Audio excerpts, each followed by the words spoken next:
बॉलीवुड की दुनिया में कई ऐसे कलाकार आए जिन्होंने अपनी अलग पहचान बनाने के बजाय किसी महान सितारे की छवि को अपनाकर सफलता पाने की कोशिश की। कुछ नहीं है, ज्यादा बेकार तो मेरे साथ हुआ है। किसी ने किसी सुपरस्टार की शैली को दोहराया तो किसी ने किसी की आवाज को अपनाया या किसी ने किसी सुपरस्टार की अदाओं की नकल की। आमिर मैं हूँ, तकिया इधर है। अरे मैं आमिर हूँ, तकिया इधर है। कुछ समय के लिए इन कलाकारों को पहचान भी मिली और दर्शकों ने उन्हें उनके पसंदीदा सितारों की झलक के रूप में देखा। पैंट गीली हो जाती तो धो देता मैं अभी के अभी। लेकिन सिर्फ नकल के सहारे लंबी और सफल पारी खेलना आसान नहीं था। यही वजह है कि इनमें से ज्यादा कलाकार कभी बड़े सितारे नहीं बन पाए। दिलचस्प बात यह है कि आज भी इन कलाकारों का नाम उनकी फिल्मों से ज्यादा उन महान कलाकारों की छाया के रूप में याद किया जाता है जिनकी राह पर चलकर उन्होंने अपनी मंजिल तलाशने की कोशिश की थी। इसलिए आज के इस वीडियो में हम बात करने जा रहे हैं बॉलीवुड के उन 5 कलाकारों की जो सिर्फ किसी सुपरस्टार की नकल बनकर ही रह गए। कौन है ये कलाकार, जानेंगे इस वीडियो में।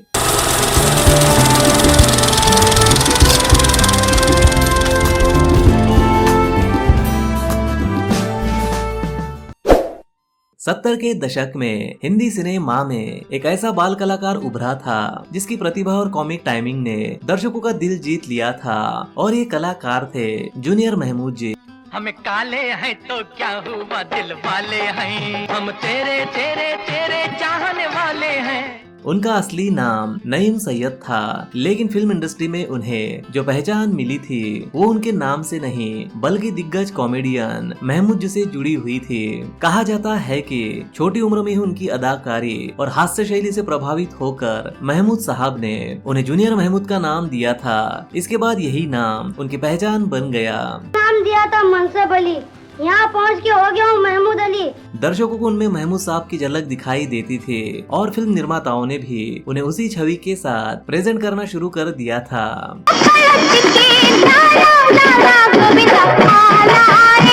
70 और 80 के दशक में जूनियर महमूद जी ने कई फिल्मों में काम किया था और बाल कलाकार के रूप में काफी लोकप्रियता हासिल की थी। उनकी मौजूदगी फिल्मों में मनोरंजन का तड़का लगाती थी, लेकिन जैसे जैसे समय बदला उनके सामने सबसे बड़ी चुनौती अपनी एक अलग पहचान बनाने की थी। जूनियर महमूद को महमूद साहब के नाम से पहचान तो मिली थी, लेकिन वो सफलता नहीं मिल सकी थी जिसकी तलाश में वह फिल्मी दुनिया में आए थे।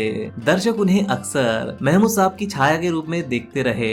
यही वजह रही कि वह एक स्वतंत्र और बड़े सितारे के रूप में खुद को कभी स्थापित नहीं कर पाए, लेकिन फिर भी हिंदी सिनेमा में उनका योगदान हमेशा याद रखा गया है। 90 के दशक में बॉलीवुड में कई ऐसे कलाकार आए जिन्होंने अपनी किस्मत आजमाने के लिए फिल्मी दुनिया में कदम रखा था और इनमें से एक नाम विजय सक्सेना का भी था। विजय सक्सेना की सबसे बड़ी पहचान उनकी प्रतिभा नहीं थी बल्कि उनकी शक्ल सूरत और अंदाज था जो काफी हद तक सदी के महानायक अमिताभ बच्चन जी से काफी मिलता जुलता था। शक्ल थोड़ी बहुत अमिताभ बच्चन से मिलती है। लंबा कद, चेहरे की बनावट, बोलने का तरीका और अभिनय शैली, इन सभी वजहों से लोग उन्हें अमिताभ बच्चन की कॉपी कहने लगे थे। कहाँ अमिताभ बच्चन जिनके पीछे सैकड़ों लड़कियां। उस दौर में अमिताभ बच्चन जी की लोकप्रियता अपने चरम पर थी, तो विजय सक्सेना को भी इसका फायदा मिला था और फिल्म निर्माताओं और दर्शकों का ध्यान उनकी ओर गया और उन्हें फिल्मों और स्टेज शो में काम मिलने लगा। हालांकि किसी बड़े सितारे से तुलना शुरुआत में फायदा जरूर पहुंचाती है, लेकिन लंबे समय तक उसी पहचान के सहारे टिके रहना आसान नहीं होता। अरे शक्ल तो मिलती है मगर तकदीर कहाँ मिलती है। विजय सक्सेना के साथ भी कुछ ऐसा ही हुआ था। उन्हें काम तो बेहद मिला, लेकिन उनकी अपनी एक अलग पहचान कभी नहीं बन पाई। उनका इंतजार तो 11 मुल्कों की पुलिस कर रही है। लोग उन्हें कलाकार के रूप में कम और अमिताभ बच्चन की झलक के रूप में ज्यादा देखते थे। हिंदी संगीत के इतिहास में मोहम्मद रफी जी का नाम एक ऐसे गायक के रूप में लिया जाता है जिनकी आवाज का जादू आज भी करोड़ों दिलों पर राज करता है। कितना प्यारा वादा है इन मत वाली आँखों से, जीवन की डोर से बांध लिया है, गुलाबी आँखें जो तेरी देखी। 1970 के दशक के अंत और 80 के दशक की शुरुआत में जब रफी साहब का दौर अपने अंतिम पड़ाव की ओर बढ़ रहा था, उसी समय एक नई आवाज तेजी से उभर रही थी और ये आवाज थी गायक अनवर हुसैन की। सोनी मेरी सोनी सोनी और नहीं कोई होनी सोनी, मोहब्बत मोहब्बत अब तिजारत बन गई। अनवर हुसैन की सबसे बड़ी खासियत उनकी गायकी नहीं थी, बल्कि उनकी आवाज का रफी साहब से हैरान कर देने वाला मेल था। पर्दा है पर्दा, पर्दा है पर्दा, दोस्ती इम्तिहान लेती है। उनकी आवाज मोहम्मद रफी जी से इतनी ज्यादा मिलती जुलती थी कि कई बार दर्शक ये पहचान नहीं पाते थे कि गाना असल में मोहम्मद रफी जी ने गाया है या अनवर हुसैन ने। यही वजह थी कि उन्हें बेहद जल्दी संगीत प्रेमियों और फिल्म निर्माताओं का ध्यान मिलने लगा था। उस दौर में बॉलीवुड को ऐसी ही आवाज की तलाश थी जो रफी साहब की कमी को कुछ हद तक पूरा कर सके, और अनवर हुसैन इस भूमिका में बिल्कुल फिट दिखाई दिए। दोस्ती को किसकी नजर, उनकी गायकी में रफी साहब की झलक साफ महसूस होती थी और इसी कारण उन्हें कई फिल्मों में गाने का मौका मिला। कुछ समय के लिए ऐसा लगा कि वो हिंदी फिल्म संगीत के बड़े सितारों में शामिल हो जाएंगे, लेकिन किसी महान कलाकार की शैली को दोहराना और खुद एक महान कलाकार बन जाना दोनों अलग बातें हैं। अनवर हुसैन को शुरुआत में जो पहचान मिली वो काफी हद तक रफी साहब जैसी आवाज होने की वजह से मिली थी। दर्शक और संगीत प्रेमी उन्हें एक अलग गायक के रूप में कम बल्कि रफी साहब की आवाज की याद के रूप में ज्यादा सुनते थे। समय के साथ बॉलीवुड का संगीत बदलने लगा, नई आवाज और नए अंदाज सामने आए और ऐसे में अनवर हुसैन अपनी अलग पहचान स्थापित नहीं कर पाए। उनमें काबिलियत होने के बावजूद उनकी छवि रफी साहब की कॉपी तक सीमित होकर रह गई। 90 के दशक में बॉलीवुड में एक ऐसा कलाकार भी था जिसे देखते ही दर्शकों को हिंदी सिनेमा के सदाबहार अभिनेता देवानंद जी की याद आ जाती थी, और ये कलाकार थे किशोर भानुशाली।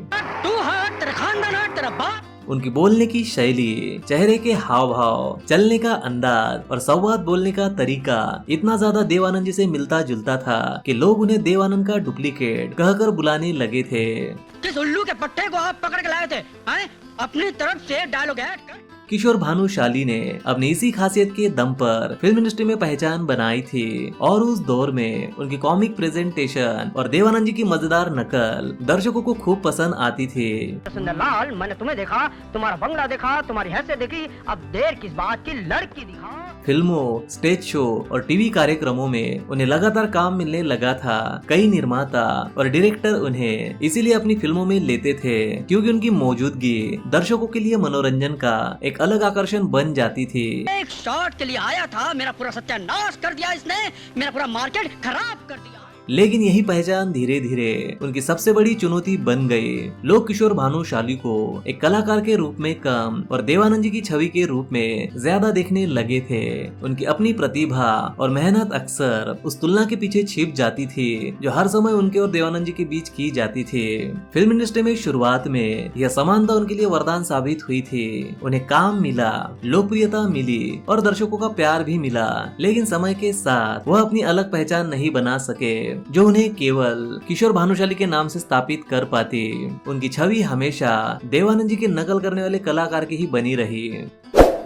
बॉलीवुड में हर साल कई नए सितारे अपनी किस्मत आजमाने आते हैं। कुछ अपने काबिलियत के दम पर सफलता हासिल करते हैं तो कुछ ऐसे भी होते हैं उनकी तुलना किसी बड़े सितारे से होने लगती है। और ऐसी ही कहानी है हरमन बवेजा की। प्रसिद्ध फिल्म निर्माता हैरी बवेजा के बेटे हरमन बवेजा ने बड़े सपनों के साथ बॉलीवुड में कदम रखा था। उनकी लॉन्चिंग भी किसी आम अभिनेता की तरह नहीं हुई थी।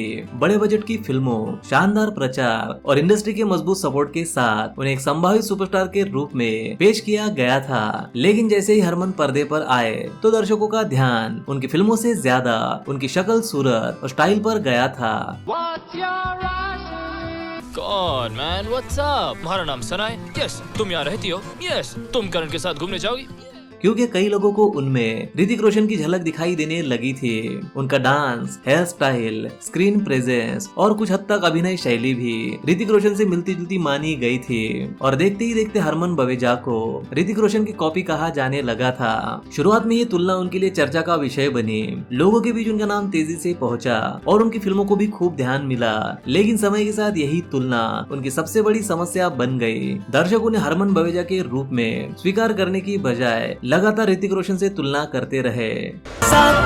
अब तुम ना हो। 3 बार तो मैं फीफा वर्ल्ड कप जीत चुका हूँ। 19 lakh I have love. Harman के साथ चुनौती ये थी कि उनकी हर फिल्म और हर प्रदर्शन को ऋतिक रोशन के पैमाने पर रखा जाता था। ऐसे में उनकी अपनी खूबियां और कोशिश अक्सर नजरअंदाज हो जाते थे।